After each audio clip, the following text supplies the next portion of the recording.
that, Rahul used various dance steps and music. Try mixing the order of dances you do to focus on different specific parts of the body that are trained for each. Swivel your hips and move your arms to the beat to add style and more intense workout to each step.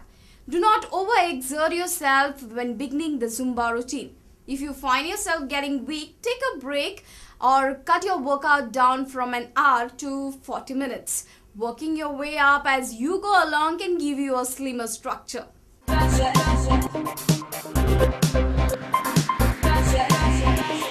Hope you enjoyed the episode. I'll bring you more styles. Don't miss the next episode as I will bring beautiful bridal gowns and fashion that can be extremely different from others. Well, if you have any queries or suggestions, please write into me at greta@prudentmedia.in or SMS me at GOEMFB, that is GOEMFB at 59898.